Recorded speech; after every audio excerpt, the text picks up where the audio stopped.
आप बजट में vote bank politics करते हो और of budget note bank politics करते हो। जो हालात हैं हिंदुस्तान में, जो हिंदुस्तान की आर्थिक स्थिति है, उससे कई सवाल उठते हैं कि वाकई में हम उस दिशा में जा रहे हैं। क्या इस देश का किसान आत्मनिर्भर है? ये सवाल उठता है। क्या हमारे दलित भाई आत्मनिर्भर हैं? क्या अल्पसंख्यक भाई और बहन आत्मनिर्भर हैं? क्या हमारा एमएसएमई सेक्टर आत्मनिर्भर है? क्या छोटे छोटे उद्योग व्यापारी आत्मनिर्भर हैं? इस सवाल का जवाब आपको देना होगा। मैं प्रधानमंत्री जी का भाषण सुन रहा था और उन्होंने कहा कि 86% किसान हिंदुस्तान के, उनकी जो होल्डिंग है, जमीन है, वो 5 एकड़ से कम है। 86%। तो क्या वो आत्मनिर्भर हैं? इसीलिए क्या किसान दिल्ली के बॉर्डर पे शांतिपूर्वक आंदोलन कर रहा है क्योंकि वो आत्मनिर्भर है?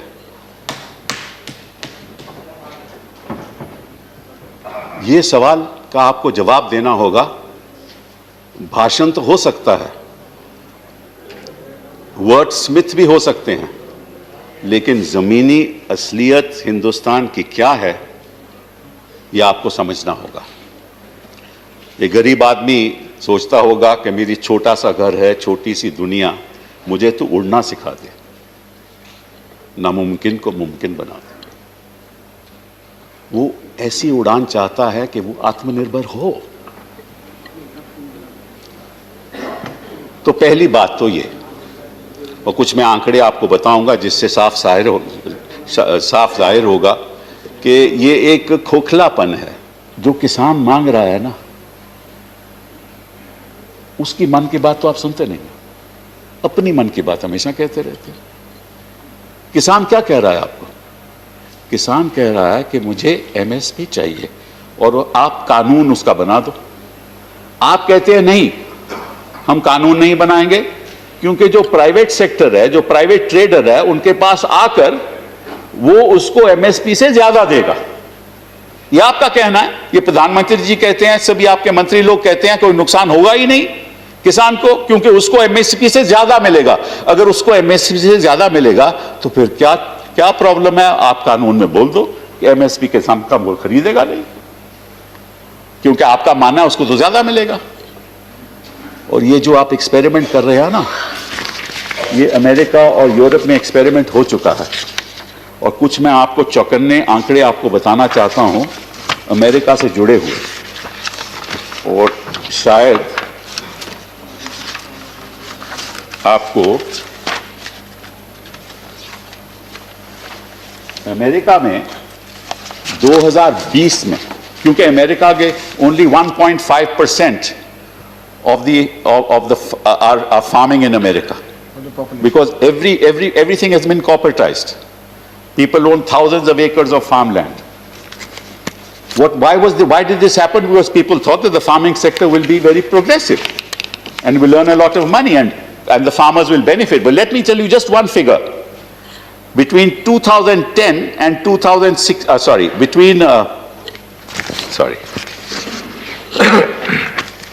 that in 2020, American farmers were saddled with a bankruptcy of more than $425 billion.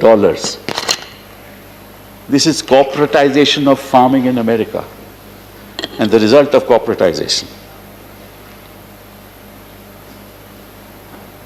In fact, the rate of suicide in rural America is about 45% higher than in urban America. Small farmlands have disappeared. Now, unlike America, here 40 to 60% of our population is involved in agriculture. और उनके पास कोई विकल्प नहीं है कि कहीं और वो रोजगार कर ले। कोई विकल्प नहीं है। और अगर वो 86% जो किसान है उनको अपनी जमीन बेचनी पड़े, वो जाएंगे कहां? जाएं तो जाएं कहां? समझेगा कौन यहां? सही कह रहे हैं। कहां जाएंगे? क्या रोजगार देंगे आप उनको? और यही हालात यूरोप में है। और इसका नतीजा यह है, आप तो देखिए किसान को $11 बिलियन की सब्सिडी देते हैं, उसमें फर्टिलाइजर सब्सिडी इंक्लूडेड नहीं है, बस $11 बिलियन की आप सब्सिडी देते हैं। चाइना में फार्मर को $185.9 बिलियन की सब्सिडी मिलती है, ईयू में $101.3 बिलियन की, यूएसए में $48.9 billion. And let me tell you another figure. In the US, every farmer gets from the government $62,000 a year to support the farmer.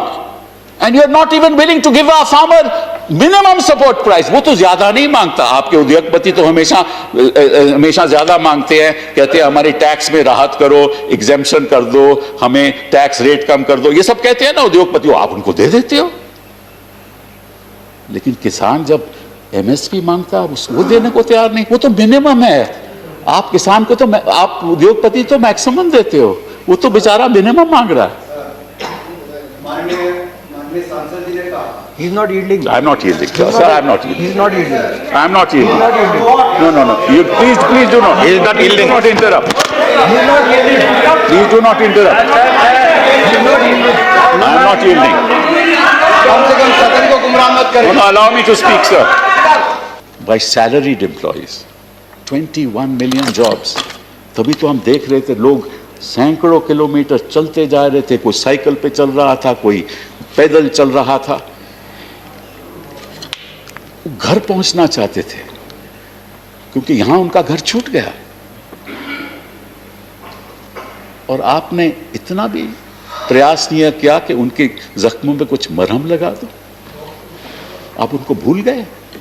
आपको केवल वो उद्योगपति याद है जिनको आपने, मतलब कि आपको याद है ना कि आप ही ने 25% किया था ना, उनका टैक्स कमती किया था ना 25%, और नई जो इंडस्ट्री लग रही थी वो 15% किया आपने। उनका तो आप बड़ा ख्याल रखते हो और जनता की जो पीड़ित जनता है उनको भूल जाते हो। हिंदुस्तान की जो लेबर फोर्स पार्टिसिपेशन है वो 40% है, ग्लोबल 66% है। फीमेल लेबर फोर्स पार्टिसिपेशन यहां 23% है, बांग्लादेश में 30%, इंडोनेशिया में 39% और थाईलैंड में 45%। और मनरेगा में भी आपने एलोकेशन कम कर दिया भाई, 35%। क्यों किया? वही तो एक साधन था लोगों को कि मनरेगा द्वारा उनको कोई रोजगार मिले। और आप टेक्सटाइल पार्क्स बनाने जा रहे हो, इंफ्रास्ट्रक्चर बनाने जा रहे हो, वो कब बनेगा? आपको मालूम है ना कि इन चीज में वक्त लगता है। अब 6 साल तो आप अब हो गए, इतने वक्त में भी आप कुछ ज्यादा कुछ कर नहीं पाए, वो तो आंकड़े मैंने आपको बता दिए।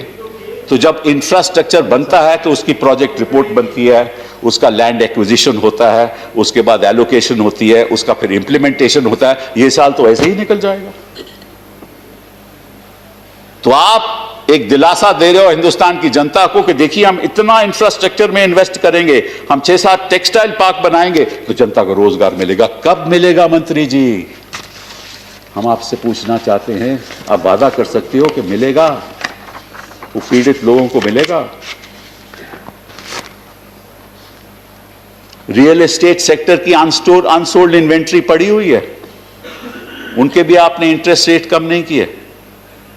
Telecom sector is in a debt of 8.55 lakh crore, उनको आपने क्या दिया? No relief for the mining sector. Aviation has projected losses of $6 to $6.5 billion in 21। आपने उनके लिए क्या किया? Tourism and hospitality have lost 90,000 crores, over 5 lakh jobs, उनके लिए आपने क्या किया? एग्रीकल्चर, वो भी एलोकेशन आपने कम कर दी। किसान सम्मान निधि जो 65,000 करोड़ थी, करोड़ है, पिछले साल जो 75,000 करोड़ थी, वहां भी आपने कम कर दी। 10,000 करोड़ कम कर। 10,000 करोड़ कम। प्रॉब्लम तो ये है ना कि आखिरी बात जो मैं कहना चाहता हूं वो ये है कि आपने ये बात कही है कि हम पुराने बजट्स में वोट बैंक पॉलिटिक्स करते थे। ये आपने कही, आपके प्रधानमंत्री जी ने कही। और इस बजट में आपने क्या किया? आपने असम में, ये सब जो राज्य सरकारें हैं, यहां चुनाव आने वाले हैं, असम में 34,000 crore. Please I'm just concluding in a minute. West Bengal में, ये बात तो करने दो। वेस्ट बंगाल में 675। One minute, असम, वेस्ट बंगाल में 675 किलोमीटर्स बना रहे हैं आप।